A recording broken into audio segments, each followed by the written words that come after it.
All right, folks, and we are live, and I'm here with my frequent sidekick, Artistic Layman. It ain't easy being me. And yeah, so I hope you all having a great holiday weekend. I know I'm having a pretty good one myself. Um, it was Black Friday yesterday. It was a Small Business Saturday today. I actually did, I guess, participate in Small Business Saturday today because I found out there was a Carnage miniseries from Marvel that started this week that I didn't get Wednesday. So I went to a different comic book store than where I usually go, a place called Fourth Wall, and picked it up. So, supporting a small business. I mostly went over there because I wanted to get my hair cut, only to realize that I'd gotten there a little too late. Man, the hours in this area suck sometimes with small businesses. There's no Sunday hours for a lot of them, and then they close early on Saturday and shit. I mean, I got there at like 3:30 and they were closed for the day.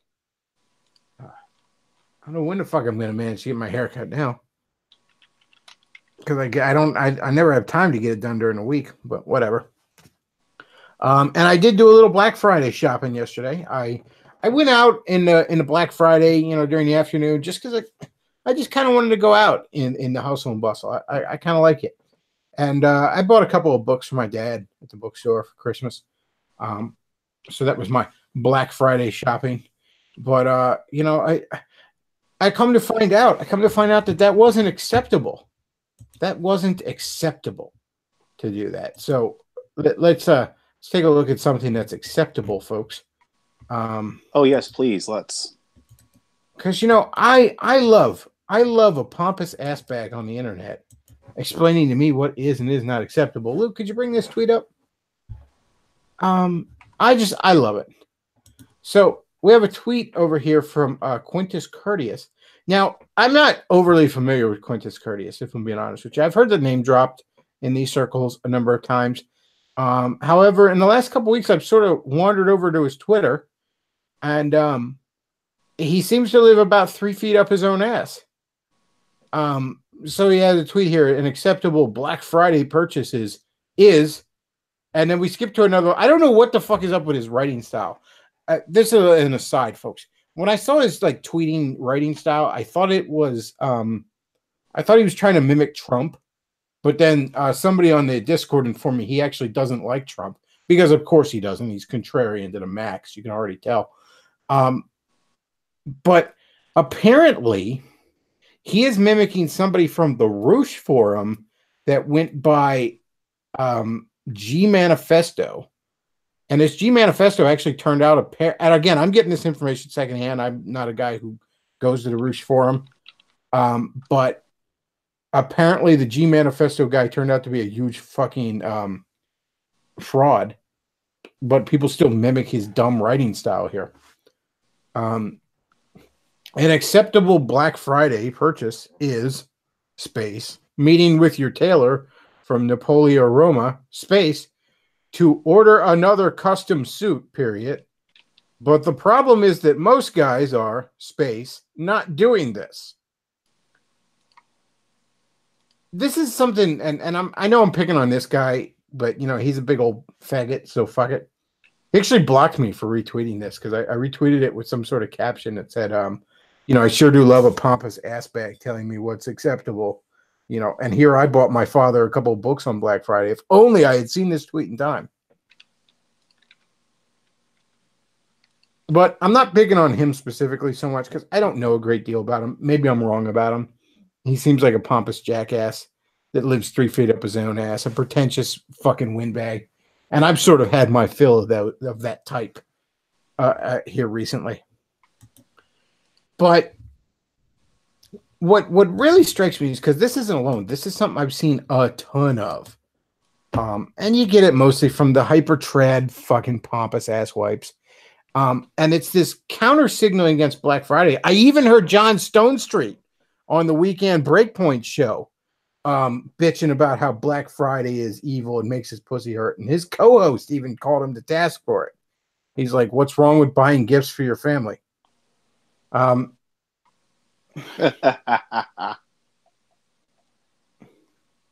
So Did he make the usual rounds of, oh, Black Friday takes us more materialistic and takes our minds off Christ or something to that effect?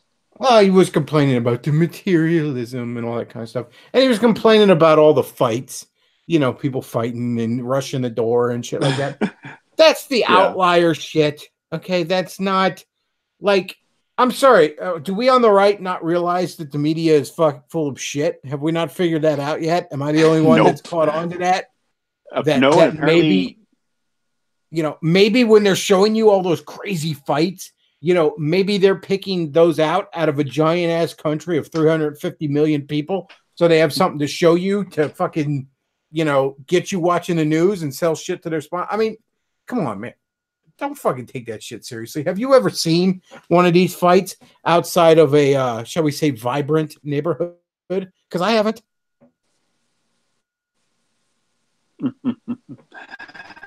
Yeah, oh man, you're roboting big time on us, Luke. You're roboting big time there. Yeah, try hopping out and coming back in or something, because you're going mad, robot. Holy shit. But yeah, and 40 in the chat says, "Oh, you like Black Friday? I guess you've never worked retail." I have worked retail. Indeed, I have worked retail in a mall on Black Friday. So don't give me that shit. I've worked retail. I've worked restaurant. I've dealt with the public, and they're assholes. Okay? I still like Black Friday. And you know why I like Black Friday?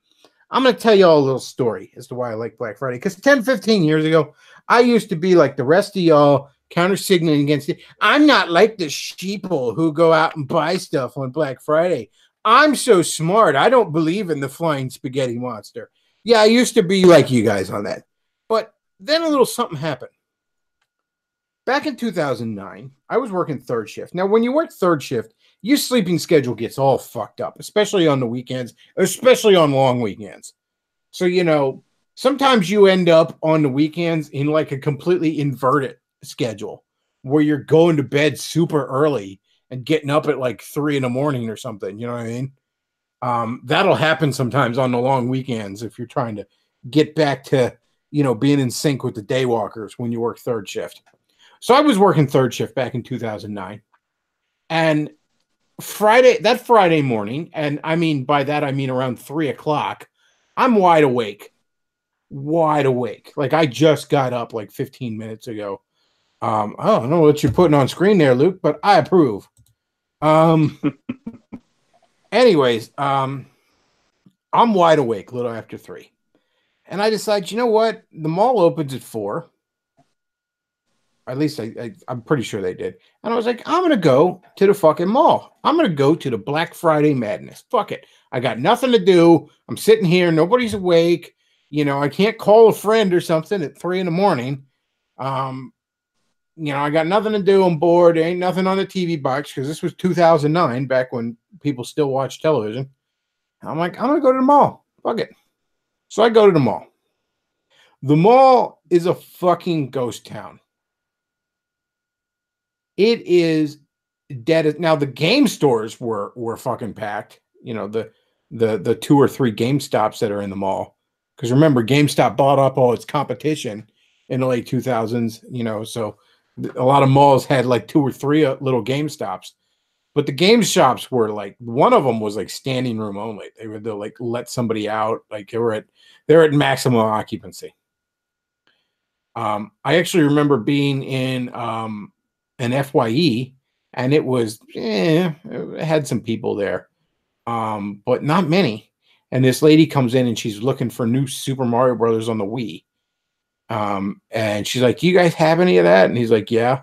And she's like, "Oh, thank God. I didn't want to fight my way into the GameStop." But by and large, it was dead.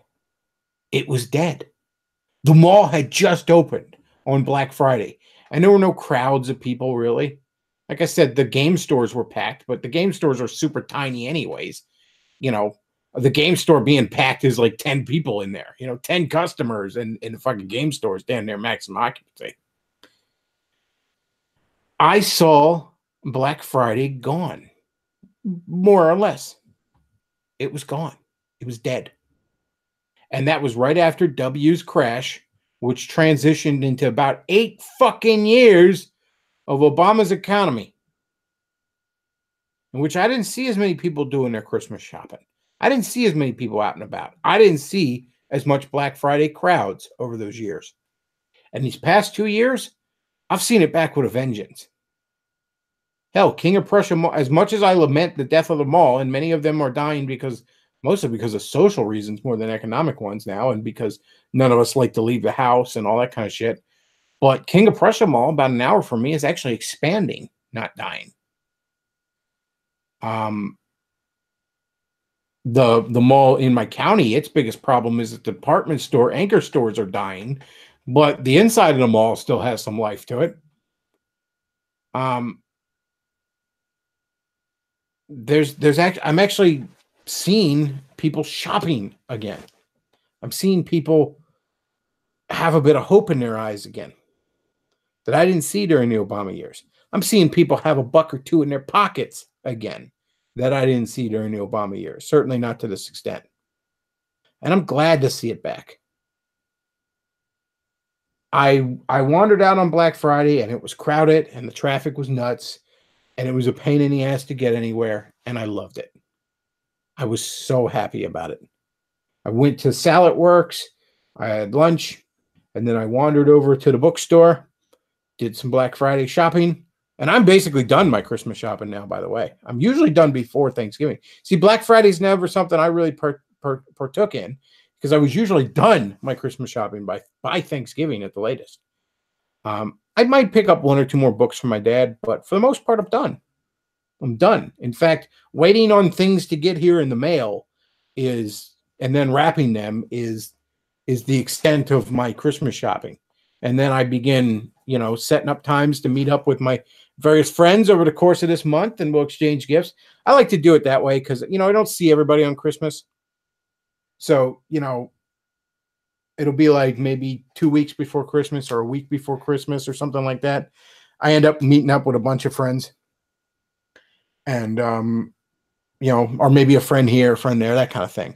So there's almost several days of Christmas that I end up with.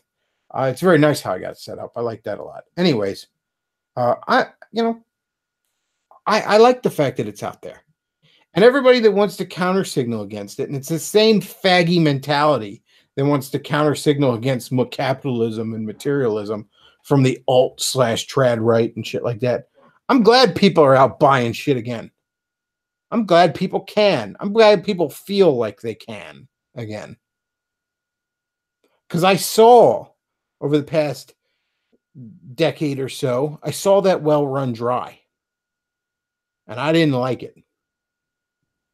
I didn't like that feeling of seeing that well run dry. And I like that it's back. So you can sit here, you can counter signal against it all you want, because that makes you feel smarter than everybody else. Okay. Well, I'm not materialistic. And half of you motherfuckers, I'm not going to name names, but I'm thinking of one guy that I just saw some Black Friday counter signaling.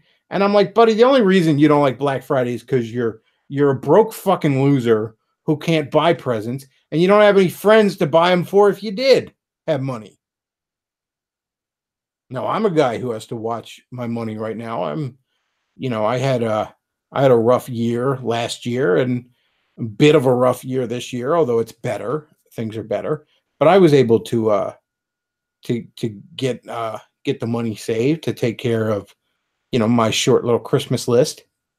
Handful of friends, just last night I ordered a little something off Amazon for a lady friend, and then a little pile of mostly books for my dad, and I'm done.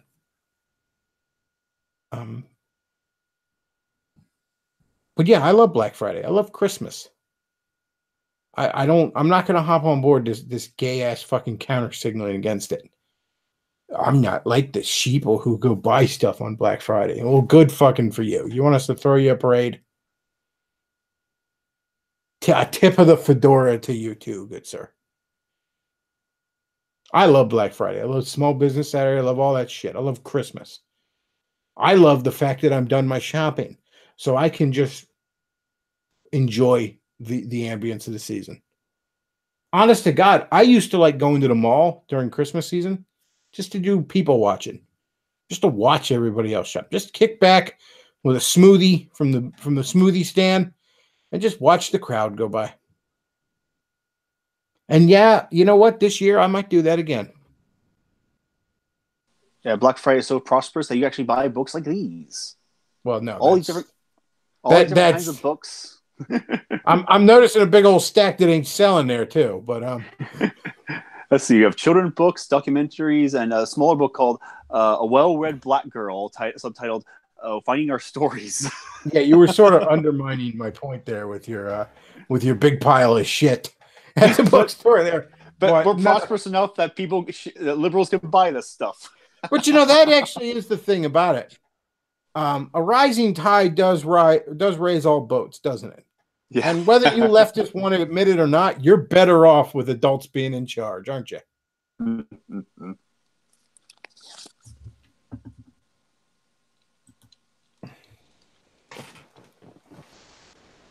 Let's see. I see Forney in the chat. When the recession happened, I got laid off from my retail job, and I couldn't have been happy because it meant I didn't have to work Black Friday. Well, I mean, okay. Let's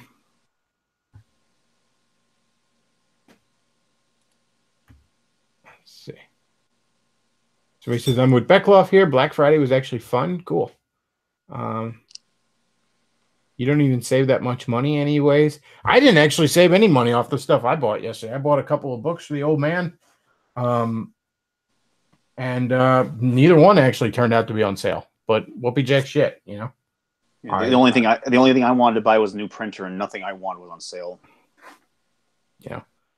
I did find something for a buddy of mine at the comic book store that was, when you go online, it's normally like twice the price of what I paid for it. So I did find some deals for people. And see, again, I start shopping very early. I think I've told this numerous times here. I tend to repeat myself after all.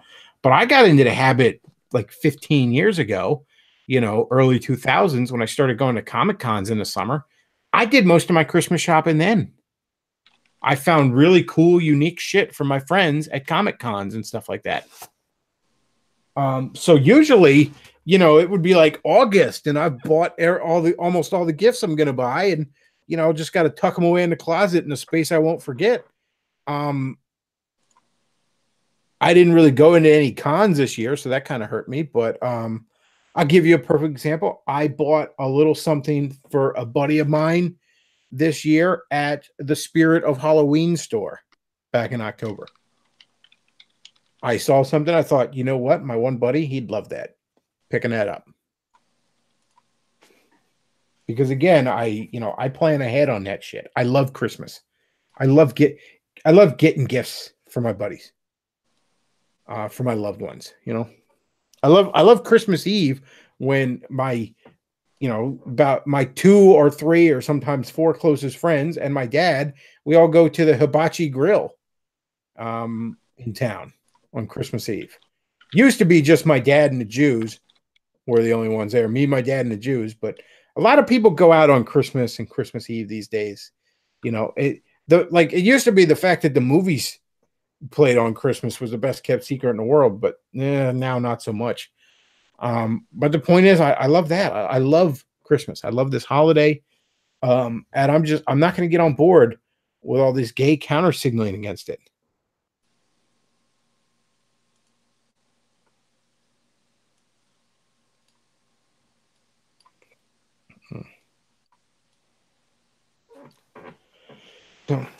So I loves me some Black Friday. I hope you all had a great holiday weekend. I hope you all maybe scored a good deal for your buddies.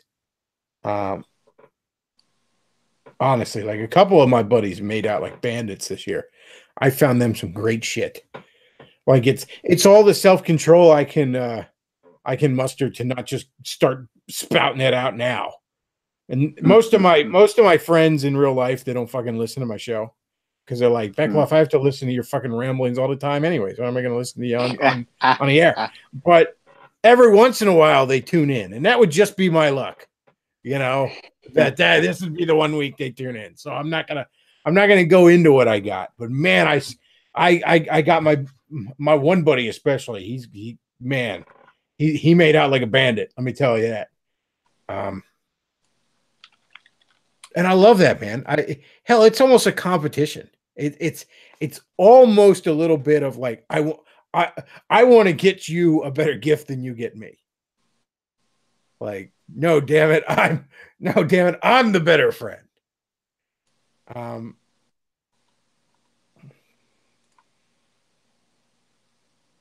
Somebody said I did most of my Christmas shopping before Black Friday as well.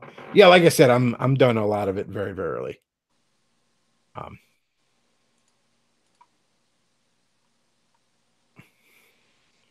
Matt Forney says Black Friday and mindless consumerism bring out the worst in everybody. A fact I learned through constant abuse in my job as a retail slave. Burn the entire thing down. Well, a tip of the fedora to you too, Matt.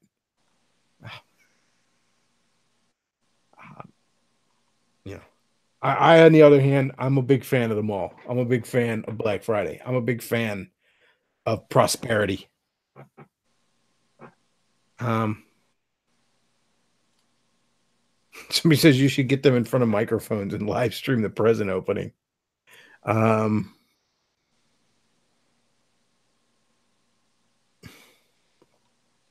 says, I love the shopping season. I love being a 6'5" bearded white man dressed in winter clothing, forcing all the tiny immigrants to park out of my way onto whichever store I'm hitting.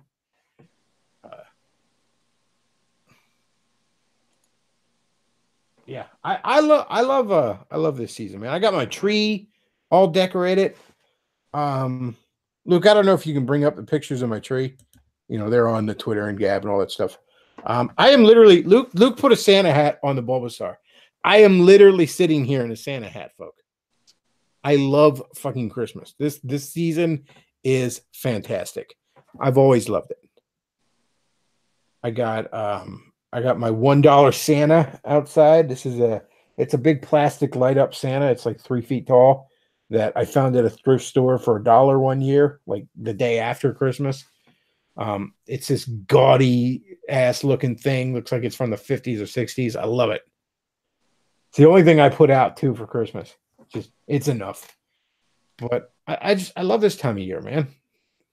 I'm sorry, guys. I can't get on board all this counter signaling because you want to feel like you're smarter than the sheeple who buy stuff or whatever. Fuck it. Yeah, I know it can be a rough and tumble thing. Anytime there's a big crowd, you talk about consumerism brings out the worst in people. No, I would argue a big crowd brings out the worst in people.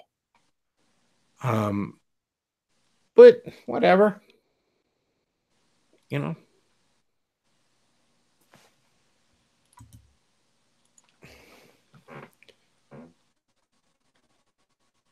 Here we go, your Christmas tree.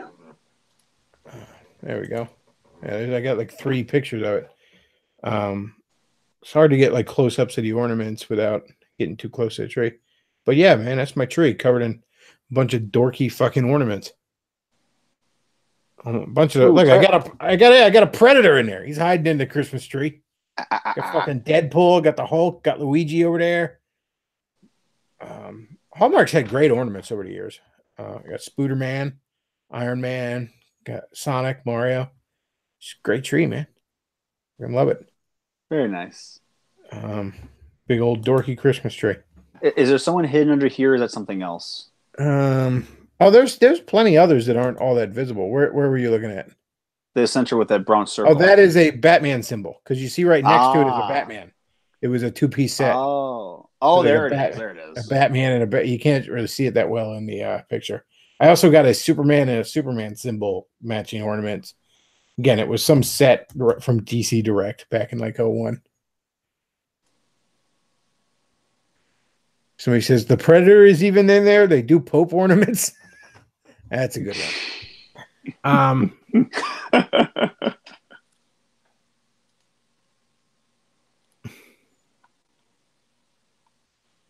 Let's see. Bechtloff, you got one of those leg lamps. You know, I'm actually not a particularly big fan of the Christmas Story movie. I don't like it that much. I think it's incredibly overrated. The Christmas movies. Oh, go ahead. I finally saw it like 2 years ago. I'm like, oh, this is the movie everyone's having a big deal about. Yeah, like I think the one channel, I think TBS, at least for a while, they used to play it like over, like just one showing after another for like 24 hours on Christmas Day.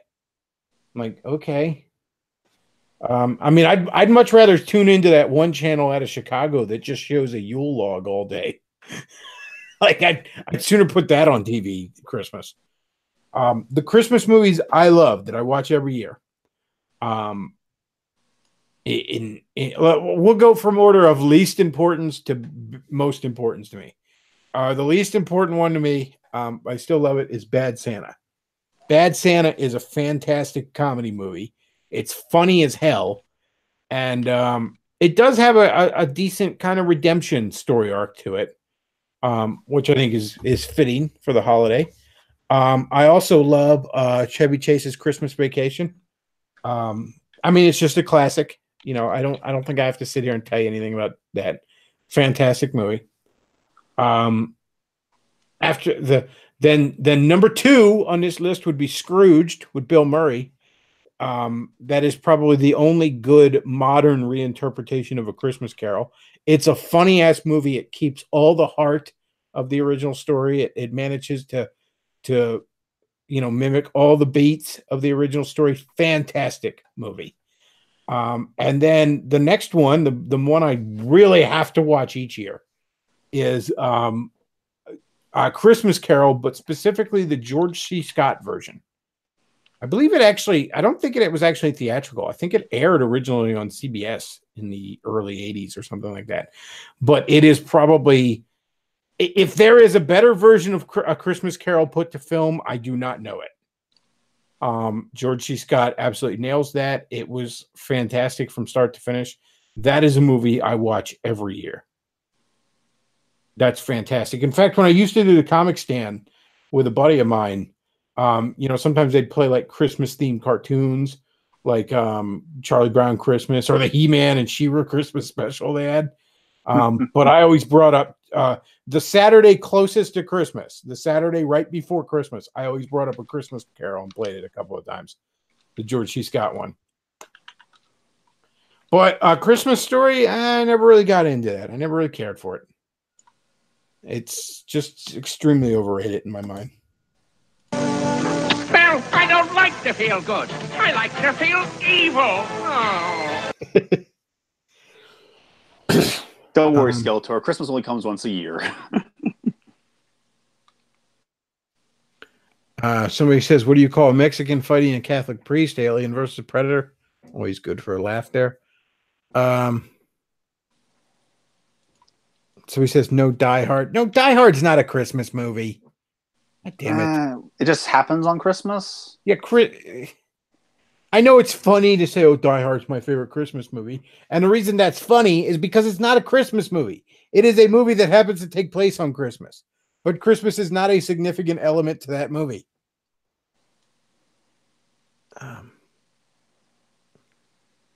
Don't get me wrong, it's a great movie, but it's not a Christmas movie. Let's get real. Ian McDonald says John Stone Street's favorite Christmas movie is the Black.com Christmas special. Is there actually a Black.com Christmas special? Like what? I'll find out. Dress the black dude up in Chris. Oh, you bet you will. You're always there with the fucking images. Black.com Christmas special. How about that?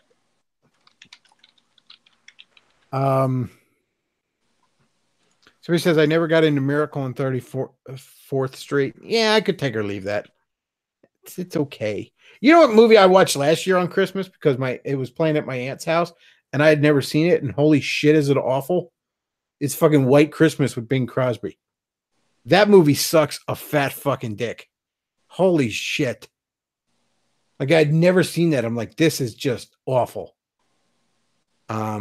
There's a Fat Albert Christmas special. Is that close enough to a Black.com Christmas special? Somebody says, I also love the Muppets Christmas Carol. If you're going with like a cartoon Christmas Carol, you can't beat the Mickey Mouse one. There's a Muppet Christmas special where it's just like the Muppets and all the Sesame Street Muppets all just like meet at a house for Christmas or something. It's like an hour-long special.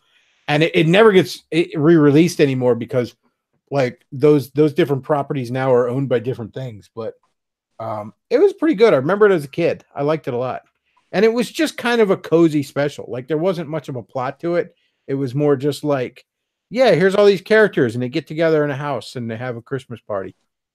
Yeah. And at the very end, Jim Henson says they're gonna have fun. Let's clean some dishes, Ralph. Yep. Mickey Mouse Christmas Carol was good. White Christmas coasts entirely on boomers' nostalgia. Yeah, that movie's shit, man. That was just fucking awful. I'm sitting there just like, and my aunt just fucking loves it. She's like, oh, it's so great. I'm like, this is terrible. This is just terrible. This is my Christmas is almost ruined because of this movie. That's how. So he says, I like Frosty the Snowman. Yeah, it was all right. I liked that when I was a kid. Oh, Garfield Christmas Special. Yeah, that one was good. One of my favorites still. I actually had that book, like when I was a little kid, like because it looks like that's the cover of the book. The book is actually like a comic strip retelling of a Garfield Christmas Special, like almost word for word. You know, just done in panels, and it was the size of the rest. It was that kind of like rectangle shape, like the rest of the Garfield books that reprinted the comic strips, which I had a bunch of those. A few of them I got from my grandmother. My grandmother loved Garfield, but I loved Garfield when I was a little kid.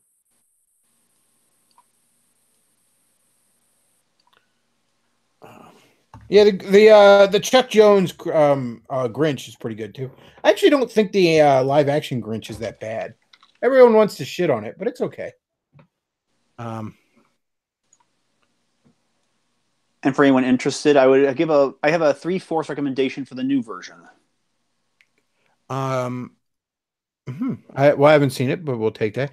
Somebody says any good Christmas horror theme movies? Well, there's the Krampus movie, which is okay. There was a movie. The company that did Iron Sky with the Moon Nazis. They did a movie called like A Christmas Horror Story or something like that. On the cover, it's got like Santa fighting Krampus, and it's a bunch of like seemingly unrelated little sub stories that kind of come together, almost like an anthology Christmas horror movie. And I don't want to spoil like the ending of how the Krampus and Santa plot is resolved, because there's like a subplot of while all this stuff is going on, right? While these little subplots, one of the subplots is Santa is fighting zombie elves in his workshop. A Christmas Horror Story. Yeah, that's the one. And it turns out Krampus is behind it. But then there's another twist on top of it. And I don't want to ruin it, but damn was it good. So I very much recommend A Christmas Horror Story. I would actually put that, you know what, put that between Bad Santa and National Lampoon's Vacation in my Christmas movie recommendations. Krampus I watched, and it's not bad, but I wouldn't call it like a real memorable classic or nothing. There was some really cool effects to it, really cool visual designs.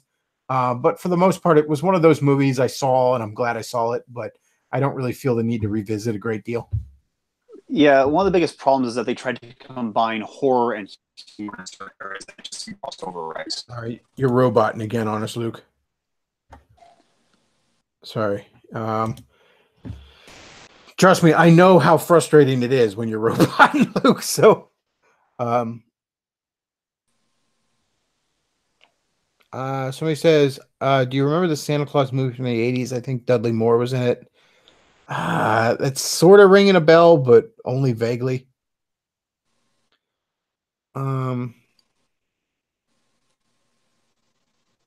Yeah. I'll tell you another one I think is overrated as fuck, and I actually think it's shit.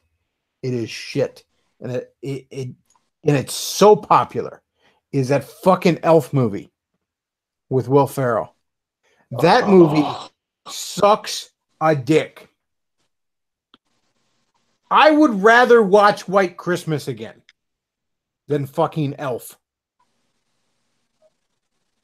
And White Christmas was borderline physically painful to watch. It was so awful. So cringy.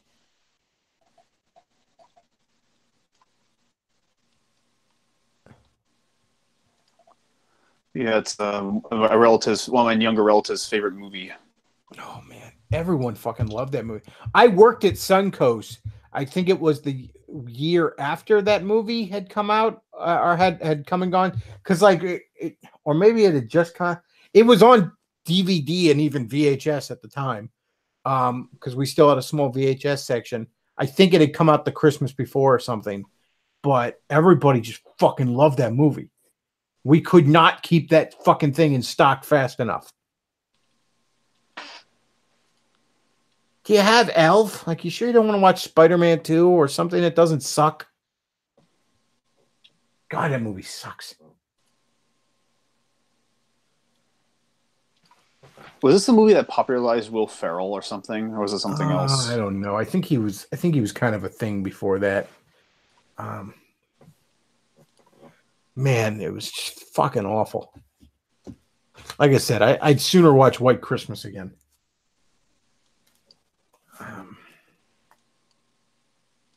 All right, we're going to move on to some other topics. But first, let's go ahead and take a look at the ads, shall we? Well, I guess I should say. We have a sponsor, and that sponsor is The Pence Principle by, hang on a second. Sorry, folks. Nothing's loading because, of course, not. The Pence Principle by Randall Bentwick. And look, I'm not going to go through the ad copy. Here's the gist of it, folks. Here's the gist. All right. Y'all know that these false accusations are getting out of hand. All right. They literally tried to stop a man from going to the Supreme Court because supposedly he grabbed some chick's ass at a party when he was 15, but he turned out he probably didn't even do it. This shit's getting out of hand. Okay. So this book is about the Pence Principle, and that is that Vice President Mike Pence has a little personal rule that a lot of people laughed at first, and that's he will not be alone with a woman who is not his wife, and he will not go to a party in which alcohol is served without his wife. And that is to protect him, in part, to protect him from false accusations, to protect him from, he would probably say, the appearance of impropriety. So check out the Pence Principle. This is going to give you, especially if you're a young man, it's going to tell you the steps you need to take to keep yourself safe, because bitches out there be crazy. All right. Bitches be crazy. So do check out the Pence Principle. It's available on both Kindle and paperback. And also down below, you'll see we have the various tip jars. We have the Patreon where you can become a regular supporter of the show. You know, even $1 a month is very helpful, folks. And we have the PayPal where you can send any amount at any time. And again, even $1 is just fine. And we have the Amazon wish list where you can buy me some various shit that I like. And on the Amazon wish list, you'll see a number of things, you know, a lot of books, some games, some oddball shit like that. And anything I get off of them, I will do a review of. I got to finish up some games and some books to do a review of, but I will do a review of them. Somebody had gotten me a Gizmo Duck figure. I did a quick little review of it, how good the sculpt was, the articulation, you know, how good it looked on display, that sort of thing. Obviously, you know, like if you got me an air freshener there, you know, I just do, you know, does it look nice? Does it smell nice kind of review? And maybe I'd come back and tell you how long it lasted in the car. But I will do a review of anything that's on there. And, you know, there's some cheap things, some things that are a little bit more expensive. But like I said, you know, that's one way you can support the show, and that's greatly appreciated. And hey, it is almost Christmas time, so, you know, feel free to get your favorite Bulbasaur or something. And let's see. next topic is let's go ahead and do the article, shall we, Luke, on Jews wanting to censor the Bible. Ooh. Because well, hang on, let me bring up the copy link. And boom. All right, bringing up the article. Man, internet's slow tonight. Okay, so this is off of the dailymail.co.uk, and the title is Jewish Leaders Call for New Editions of the Bible and the Quran to Carry Trigger Warnings Highlighting Anti-Semitic Passages. A catalog of policies to combat anti-Semitism outlines numerous suggestions. It was produced after a conference organized by the European Jewish Congress. The conference discussed anti-Semitism online in various religious texts. Leaders met earlier this week in Vienna to discuss the new policy suggestions.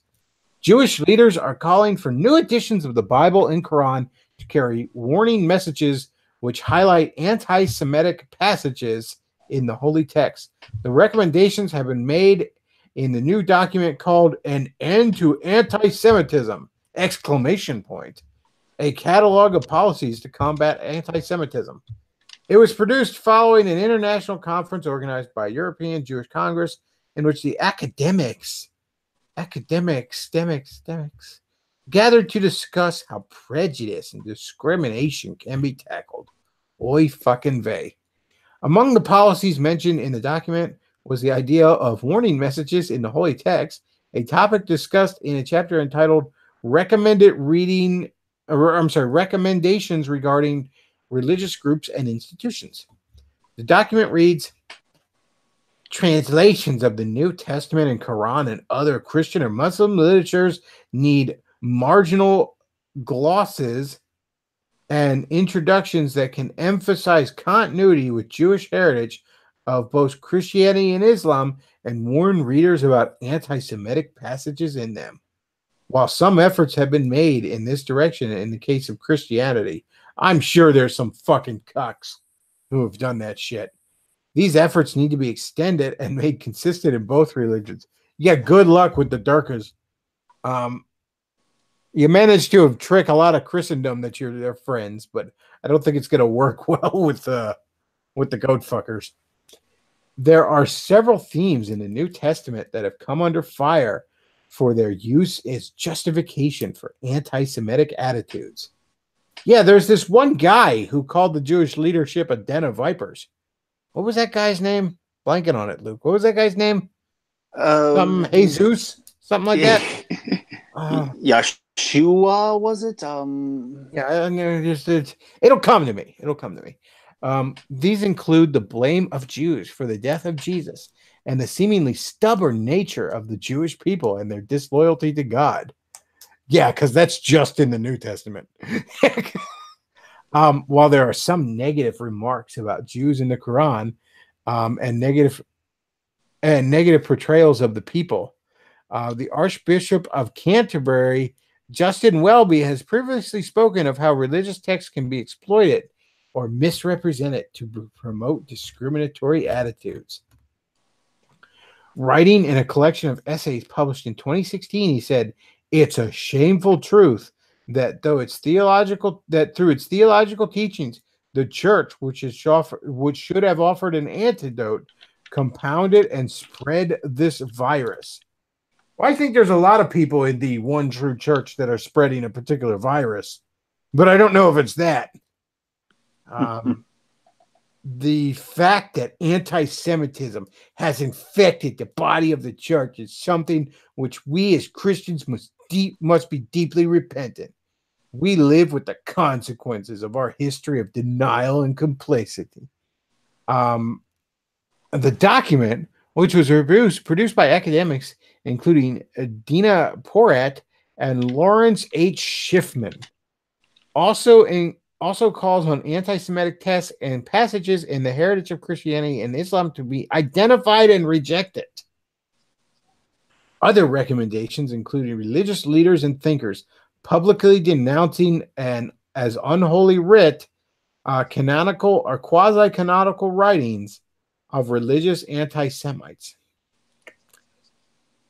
Oh, man. Well, like I said, there was that one guy who called him a nest of vipers. I guess they might have to get rid of all the stuff he said. But wasn't he himself Jewish? I can't remember. I don't know. But yeah, I guess we'll have to get rid of all the stuff he said. Which that shouldn't be a problem for the Catholics, since they seem more enamored with his mother. I don't know if she's but yeah, they barely seem to bring him up. The justifications for these changes, the document states, is because divine messages are always communicated through human beings and therefore subject to error. It reads, God's revelation is thus marred by human fallibility. Beginning with the New Testament, a divine revelation expresses itself in Christian holy texts that also express a form of hatred. The manifestations of this hatred resulted in a tradition of anti-Semitism, which gave moral legitimacy to crimes against the Jewish people, the epitome of which is the Shoah. Oy vey, it's like another Shoah, Luke. Oh, man, it's like a Shoah. It's like another Shoah, Luke. Oh, my bagels and lox. They said, folks, not us. I'm just reading it. I'm providing very little commentary. All right, don't show me for anti-Semitism, YouTube. Hell, I've shit on the Catholics more than the fucking Jews reading this article. Once the anti-Semitic context of religious memory are identified, religious leaders and followers need to be told. The document concludes.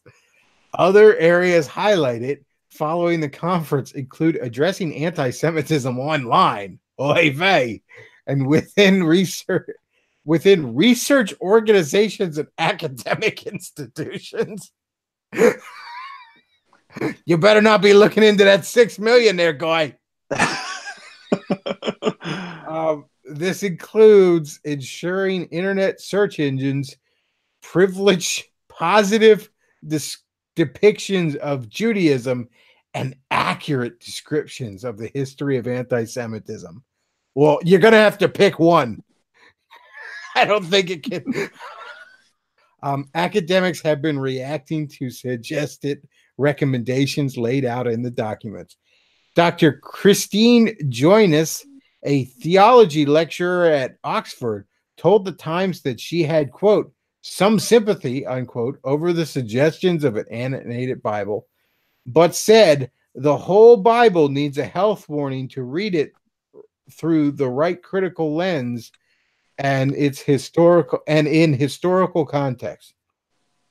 While Muhammad Abdil Halim, professor, I'm sure he's going to be very sympathetic, professor at Islamic Studies at the University of London, also said, speaking to the Times, that the Quran is entirely negative towards Jews. Wait, he said that? Wait, did I read that right? Hang on a second. The Quran is entirely negative towards. Make sure I read this right. Sorry, I ripped out my headphones for a second there. Yeah, the Quran is entirely negative towards Jews. I mean, he's right. I want to make sure that. Okay, he said, if someone wants to get involved in anti-Semitism or anti-Islamic behavior, they will do it whether or not you add warnings and footnotes. And then that's the end. Okay. All right. I'm not sure how to take his fucking statement.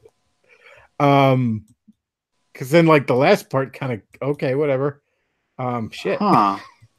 Here's a little notes. And perhaps this adoration of diversity is why, in a 2012 poll, Jews had a higher rating for Muslims than for the Christian right, rating Muslims at 41.4 and the Christian right at 20.9. In addition, in a Pew survey, white evangelicals rated Jews at 69, the highest rating that white evangelicals gave to any group other than themselves. But the Jews were not fooled by this flattery. The Jews rated evangelical Christians at 34, the lowest of any religious group, even lower than Muslims. And Christians need to get it through their heads. And I'm speaking primarily to my fellow Protestants and my fellow evangelicals. Because, again, to be fair, this isn't a problem the Catholics have. Oh, they have many a problem, but this is not one of them. Christians need to get it through their fucking heads. The Jews are not your friends. Now, of course, I'm speaking in generalities. You may have a Jewish friend, obviously. I have Jewish friends. I have Jewish people that are so close to me, they're practically like family. Okay? But on the whole, Jews are not your friends. Okay? And more specifically, what I mean by that is modern Judaism is incredibly hostile to you. It views you as nothing but an animal to be manipulated, exploited, and possibly exterminated. The Talmud views you as nothing but an animal. And something that Christians need to get through their head is that modern Judaism is not the same thing as what you find in the Old Testament. Modern Judaism has its own quote-unquote New Testament. It's the Talmud. And it is fucked up. It is more fucked up than the Quran, even. And it has some very choice things to say about you, Christians. It has some very choice things to say about you, about your children, about whether or not you have rights, whether or not you are even human. And it has some very choice things to say about your Lord and Savior, Jesus Christ. And you need to get that through your head. And, you know, Luke threw up that On the Jews and Their Lies. That's actually on my wish list, folks, if you want me to do a full review of it, by the way. Shameless plug there. But y'all Christians need to get this through your fucking head. All right? You see modern Jews and you think, oh, they're just like King David in the Bible. No, they're not. Okay? No, they're not. You get that through your head. They're not your fucking friends. And again, obviously, we're all adults here. You understand I'm speaking in generalities. A great deal of Jews have no fucking idea, you know, of your rank and file layman Jews have no idea what the fuck the Talmud says. They don't fucking know or care. But the Jewish leaders whose asses you kiss, they damn well know. All those fucking Jews who let's pick on an evangelical here for a second. Fuck, I just had a brain fart and blanked on his name. The fucking Blood Moons guy, John Hagee. Let's pick on John Hagee for a second. John Hagee has his tongue roughly 3 feet up Jewish ass on a daily basis. And you know what? On the off chance you should hear this, Mr. fucking Blood Moons. Yes, I know, Link, the Blood Moon rises once again. You must really love that game, John. But in the off chance you should hear this, John, all those Jews whose asses you kiss all the time, they're laughing at you. They think you're a joke. They think you're a useful idiot. And if they ever didn't have use for you and had the authority to do so, they would line your fat, stupid ass up against the wall and they would laugh about it. Get that through your thick Texas dipshit head.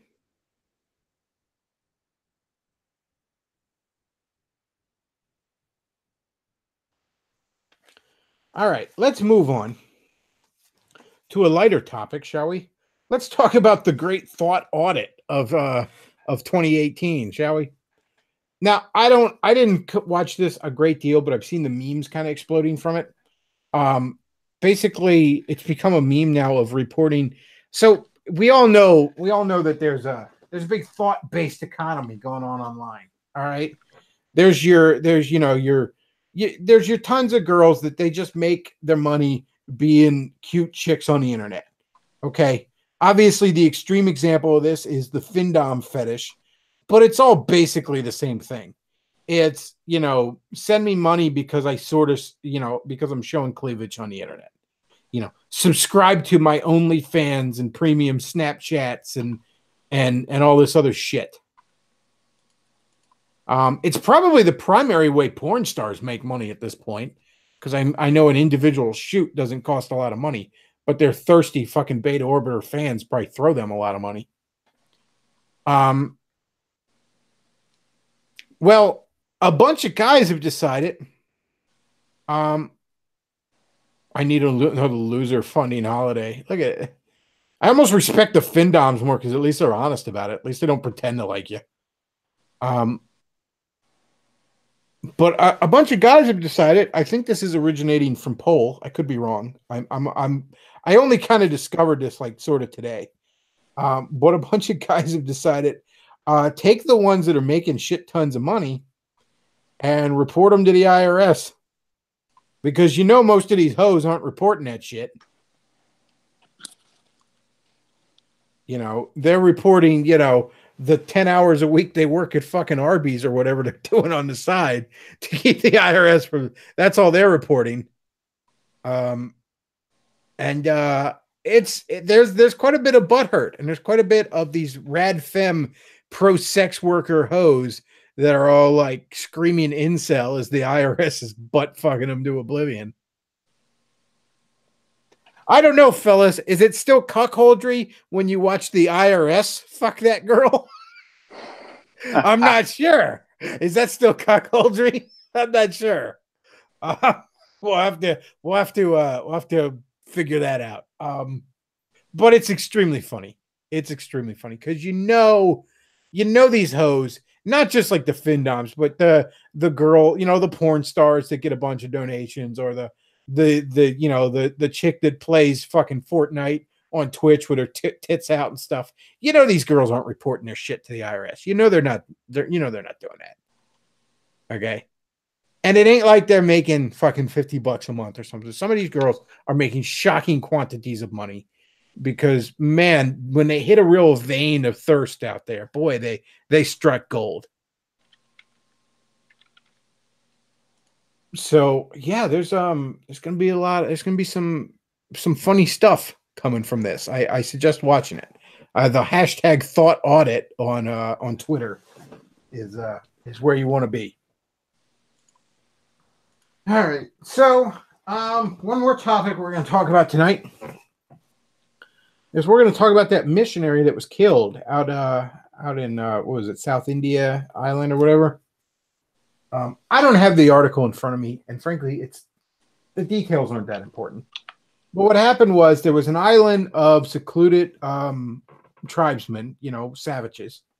Let's not mince words, savages. And this kid, he wanted to go reach him for the gospel, right? Now, some people have speculated that he was more an adventurer or whatever, and maybe the missionary thing was kind of a way of making his wanderlust seem respectable, and there is a lot of that. And I've often pointed out that there's too much in the American church, in particular. There's too much of this quest. There's too much of this desire to be on these international mission trips, and it basically amounts to just a spiritualized wanderlust. I remember I once got yelled at in a church I was involved in for suggesting regarding an African ministry, mission trip they wanted to do. That, hey, if we want to help a bunch of impoverished black people and spread the gospel to them, Philadelphia is an hour away from us. And don't we have more of a responsibility to our fellow countrymen, to our fellow Pennsylvanians? Your responsibility to your fellow man does go out in concentric circles. Now, all that said, I'm not inherently opposed to international missions trips. Far from it. Missionaries, particularly of the Protestant kind, because the Catholics were rarely interested in spreading their religion if it didn't provide them political dominance. But missionaries, particularly of the Protestant kind, again, they civilized a lot of these people, and they brought them a higher standard of living, and they brought them a taste of civilization that they, and more than that, they brought them salvation. But just on a strictly earthly measure, it is impossible to deny, if you're honest, the good that missionaries did. I cannot remember who said it, but there was some philosopher who himself, I believe, was an atheist in the 19th century, who said, if you land on a deserted island, you had better hope the mission, or if you land on a secluded island, you had better hope the missionaries had been there first, because that would often be the difference between whether you were invited to dinner or whether you were dinner. So I don't have anything against mission trips, and I don't know exactly what was up with this kid, whether he, how serious he was about it, or whether he was just an adventure. But let's assume the best for a minute. I've seen a lot of people arguing that he was a naive idiot. In right-wing circles. And I've seen some people take the meme of, they showed the guys chucking spears from the beach, and they said border patrol, border security champions of 2018. Here's where I fall on it. Again, if I assume the best from this kid, I think he died a very noble death if he was indeed seeking to bring the gospel of Christ to these people. That said, though, I've also heard some people suggest outrage as to the fact of why is this tolerated? Why are these islanders not prosecuted or whatever? Well, they weren't the ones that broke the law. This kid did. There's sort of a mentality among a lot of elites now that these secluded peoples should be left alone.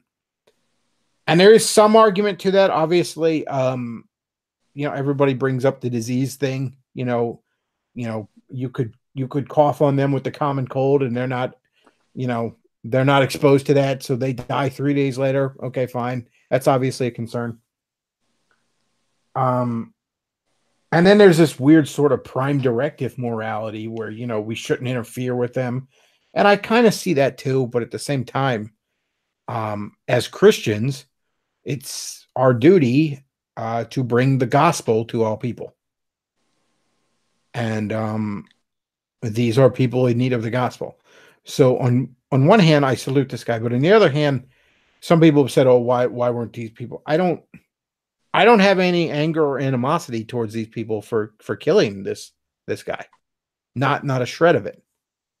And a lot of people around this have felt the same way, that knew this guy are like, oh, we should forgive these people and all. And some people have laughed at that for being cucky, but I don't see it that way at all.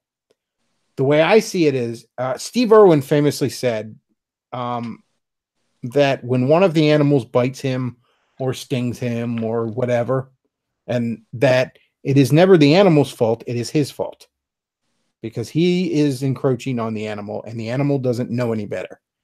The animal doesn't understand why you're encroaching on him. The animal just sees you as a threat. And Steve Irwin famously died, killed by a stingray of all things. And, his daughter, now a grown woman, continues his work.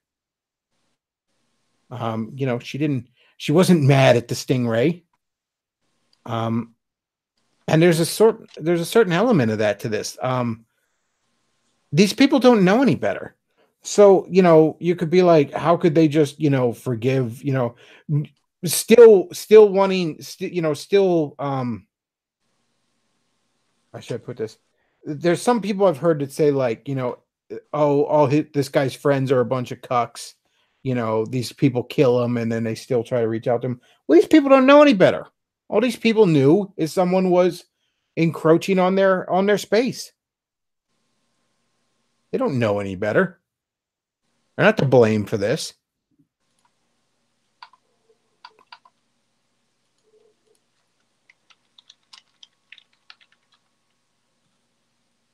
But I do see some people on the right, and they're very dismissive of this missionary work. And again, that there's no denying the good that this stuff has done. That even even if you don't believe in God or don't believe in Christianity or whatever, there's no denying the earthly good it's done.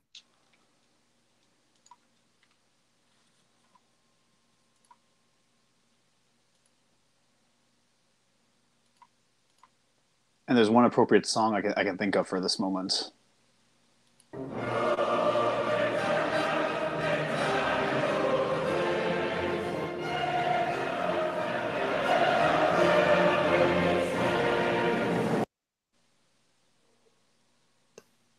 Yeah, this guy died a glorious Christian death. And the response from his loved ones that, in spite of this, bear no ill will towards these people is the appropriate and Christian response. And I hope they continue to defy the law and try and bring the gospel to these people. Oh, here's a better one. Christian soldiers marching as to war.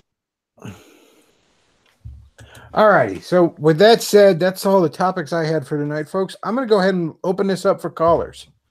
And I know British James wanted to call in. And anybody else, if you want to call in, message me on the Skype stare, as Cantwell likes to say.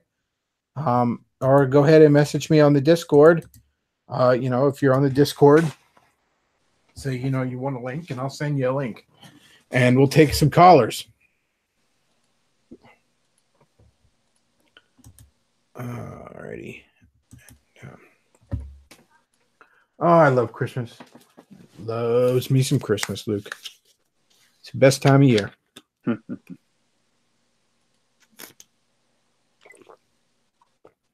Got my tree all decorated with a bunch of nerdy, dorky shit.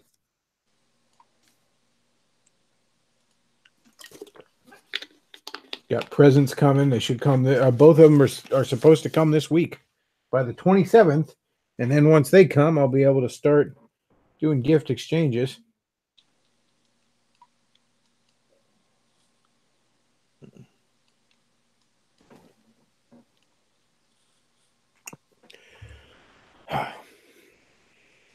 Let's see.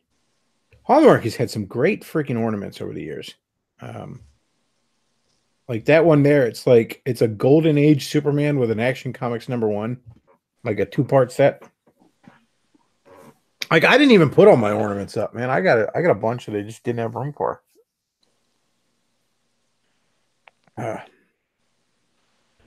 Let's see. Looks like somebody else wants a link. Yeah, there's actually a Rick and Morty one down there. If you see that green guy with the little, it's like Rick and Morty coming out of a portal. Somebody got me that a year or two ago, I think. I still like Rick and Morty. I mean, yeah, I understand why, the fan base is obnoxious and shitty, but I still like them. Season 3 wasn't that good. It was definitely a massive step down from season 1 and 2, but season 1 are pretty damn good. Season 1 and 2 are pretty damn good. Even season 3 is okay. There we are. That's a Rick and Morty ornament. Somebody got me a Rick and Morty t-shirt a couple of years ago, and I guess the ornament just came with it. And actually the other side of it is like them stepping into a portal from the back. Like it's like their back stepping into a portal. It's a cool little ornament.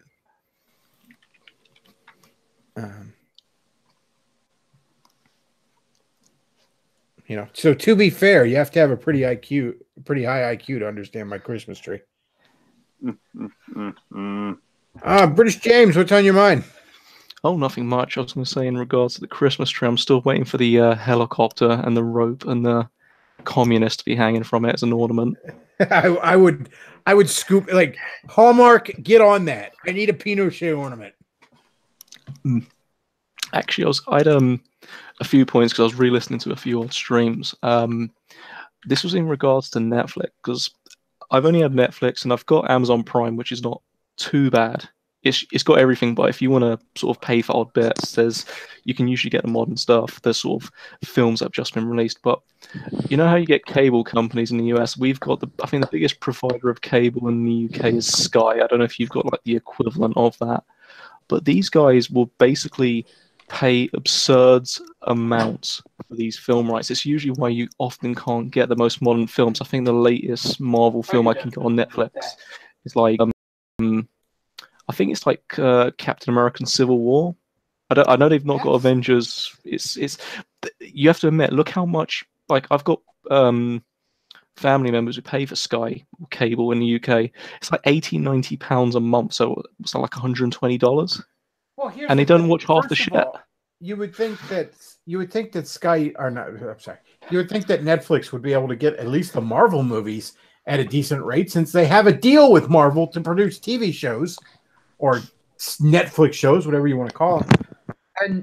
But the other thing is, like, I don't understand how the hell this managed to replace the brick and mortar stores. Like, why did we all just decide this is better? Because it's not. It generally isn't. Well, it's... You used to go to a Blockbuster even. Never mind the mom and pop stores, which were usually way better.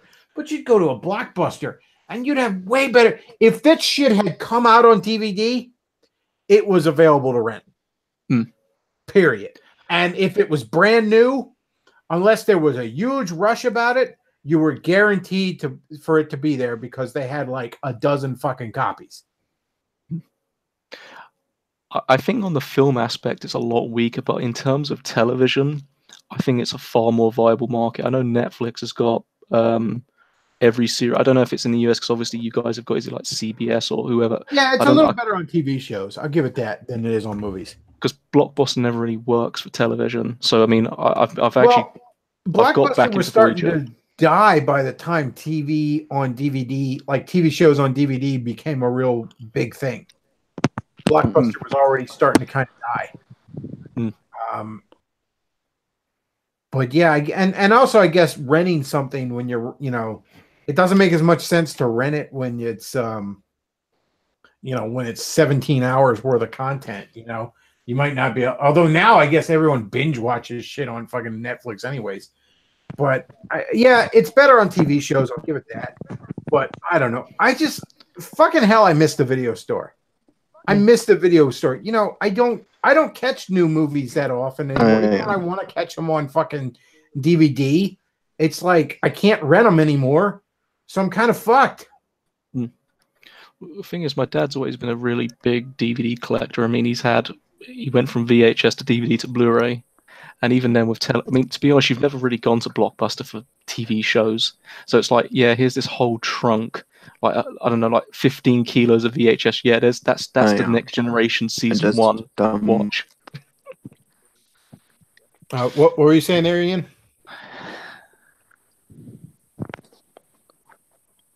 Oh, we lost Ian. Okay. Oh, he's cutting out. Yeah, and just ducked down to check Netflix, and they actually have again Black Panther. They have a good handful of them, just not all of them. Well, the thing that got me was I said, right before I was going to go see Avengers 4, I was going to take my dad, and I was like, well, you should watch Thor 3 because that, a lot of that'll lead into it probably, and. It had been out for a little while on DVD, but it was not fucking available. I'm like, how do you not have the recent one? The one everybody's going to want to watch right before the new one. How do you not have that one? It's done right. I was watching on Amazon. They've got almost all of the Star Trek films of the original 1 through 10, but they don't have 4. They don't have 4 and 5. And I was like, why? They're the ones I've not watched 5 yet. Yeah, it's not like with James Bond, how there was that one James Bond movie that was made at a different studio or something. I could understand issues like that coming. You know what I mean? Or like, I don't know, just stuff where there's different studios involved or something. But it's all the same company. How do you not just give them the whole fucking movie series? And who at Netflix is and are these companies is just allowing this to happen? Like, who at Netflix is like, yeah, we're gonna go out on a limb and produce a bunch of high content or high quality fucking shows for you. But we're just going to accept it that you don't let us have the latest fucking, Marvel movie that comes out on DVD. Get fucked. I'm assuming it's a rental license thing because I've noticed because I wanted to watch Krampus for Halloween this year, and I was like, oh yeah, I remember that was a few months prior to that, I was like, oh yeah, I was going to watch it, but I kind of forgot, and it's not even on there anymore. Like, well, the whole reason I watched Christmas Horror Story, the whole reason I ended up watching Christmas Horror Story on Netflix. Ian, you're cutting in and out. We can't really hear you. Yeah, sorry, man. But the whole reason I caught Christmas Horror Story is because I was like, I want to watch Krampus. And I figured, because I didn't realize how shitty Netflix was at the time, I was like, I'm sure it'll be on there. So, I search Krampus, and it doesn't come up. But, like, under the suggested things was Christmas Horror Story. I'm like, well, I guess I'll watch this. It's actually better than Krampus, in my opinion, having seen Krampus now. But... Yeah, as I say, the problem is with, even though obviously blockbusters, you go in and you know what you expect, I think it's the irony is Netflix ends up renting out most of its titles, so they even have a sell-by date. You can't, there's even a section on Amazon explicitly saying, oh, going soon, quick, watch while you can. Yeah, I don't get, I don't, and like I said, this isn't, because here's the thing. Blockbuster, even the mom and pop stores, they just had all the new movies. Yeah, again, TV shows, but TV shows, back in the VHS days, that wasn't even a thing. But TV shows on DVDs weren't even a big thing when they were around. But even if they had stuck around, they might have seasons of shows to rent. Who knows? Maybe it would cost $1 or $2 more. I don't know, but.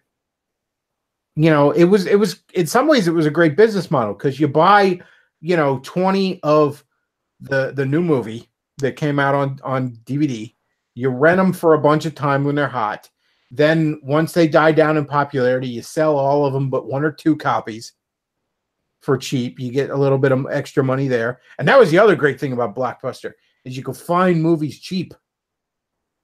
You could find movies really, really cheap. Like 6 to 8 months after they had, been put out on DVD. Oh yeah, not to butt in too much, but you look at to rent sort of a film on Amazon, and we're not talking about like on Amazon Prime. We're talking about like to buy a rental. It's like a season of something, or a film is like let's say £5 for a film, like £15 for a full season. And I was recently wanting to get into Deadwood, and I can get the Blu-ray set, I think 3 seasons, which is like £20. Just to rent 1 season on Amazon on the same fucking company is £25. It's like, why? Oh. I don't even get a physical copy. I don't even get to keep it. So when you go, like, for example, if you've sold DVDs, you basically get pennies just to even sell them. Like, you're lucky to get any sort of money. So you think how much, even when they sell it from the massive markup, you're still only paying £3, maybe let's say $3 or $4, but you get to keep a secondhand DVD. Well, I've mentioned about at this point I consider buying DVDs to be smarter than going to the movie theater because you go to the movie theater if you're taking a friend or a date or something, it's if you're buying both tickets, if you're being generous there, then that's $20 right there for the tickets.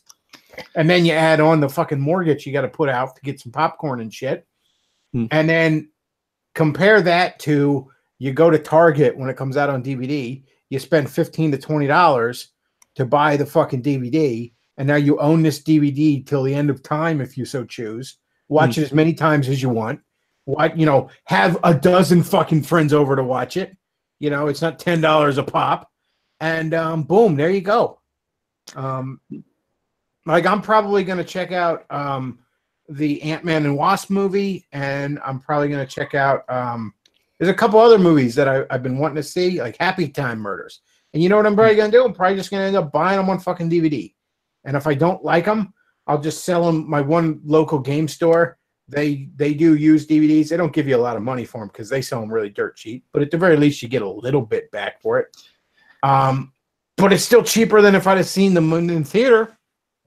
Well, mind you, I've got one of those passes for the theater, so I normally just see as many films as I want. Just it's not again. It depends on the film I'm watching. If I'm watching like a comedy, it's like yeah, you may as well watch it on a film. But I did see. I mean, Dunkirk was in 70mm. I think you've got to. I think everyone should at least watch one film in actual film at least once in their life. There's very few films I think are worth watching. Like most films you'll watch nowadays coming out cinema, you may as well just watch on DVD. But there's a few actual cinema experiences that are fucking worth it. And it's really nice to go to the movies. I like the experience of going to the movies. You know, I like even the big old fucking goofy IMAX screen and all that kind of shit. Especially for your big action movies. You know, you got your big Marvel movies with all the special effects. You know, if you're still enough of a faggot to like Star Wars, you're going to want to see all the special effects there. You know, old action movies, you know, I mean, I'm so glad I saw movies like Jurassic Park in a theater and stuff like that. Those were amazing. But yeah, I mean, certainly for a lot of comedies, it's really not all that necessary. And it's just not worth it a lot of times because you know, the movie experience just isn't that good anymore. Now, in my area, all of them switched to this assigned seating horse shit and stuff like that. It's like, that was the last straw for me. I don't need this in my life anymore. Okay. It was nice. I did indeed love it. But it's not that fun anymore. So we're done.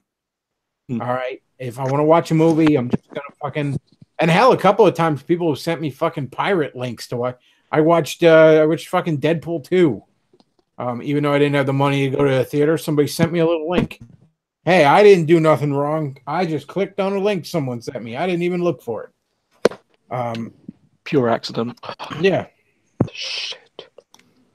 I thought it was legitimate, I swear. But yeah, it's a shame, man. Well, anything else on your mind? Because I probably will wrap this up in a few minutes. The only other thing, I was actually talking to Luke, funnily enough, on Hellraiser, and he mentioned the scorpion monster. Did he mention anything about? Because I don't know if you. I still highly recommend if you get the chance to watch some of Rob Eger's stuff. But he. Yeah, you sent me the link. I just didn't get around to watching it. I guess the scorpion monster represents like a sperm cell. Kind of. It's almost like and this was actually a very good point. It works perfectly to why Hellraiser is almost, or at least a Hellraiser cube is almost a perfect analogy of a personal sort of. How would you say it's the massive sort of, I wouldn't say demonization. It's almost like fucking up your own desires and perversions. You've obviously got in the first film Frank, the creepy uncle that wants to fuck the girl. He opens the cube in a certain way, and obviously the sort of wires come out and fucking rip him apart. The main protagonist, I can't fucking remember her name, I don't know if anyone can, she opens it up in a different way, and it's almost like the cube, it's almost why it works so well. The perversion and the actual cube, it's not almost like this weird, it's almost like it's a projection of what you want. So depending on how you open the cube, you get a different result. So if you remember in the second Hellraiser, that autistic girl, wherever, she opens it in a way and she doesn't get killed. She has her own little adventure. It's almost like she has an honest curiosity, whereas everyone else who opens it gets almost like, obviously Frank, who's basically touching the girl in the first one, he gets ripped apart. The second girl, she's almost coming of age. And so when that monster comes out, it's almost like it's like realizing, oh shit, almost all of that sort of coming of age sort of realizing of sexuality becomes a massive fucking monster. The second part of it is basically Clive Barker's just a fucking weird homo and he just likes putting dick things and everything. So it could be anything. I mean, every story he does has got an underlying of basically homosex or dicks, but it works either way. He does love him some dicks. There's no getting around that. I'm surprised he died before Wes Craven. I mean, he's not got AIDS as far as I'm aware, but...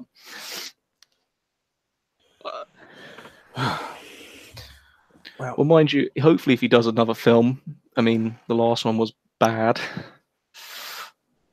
Oh, he's definitely lost his touch. There's no getting around that. A lot of these guys, I think, should retire earlier than they do.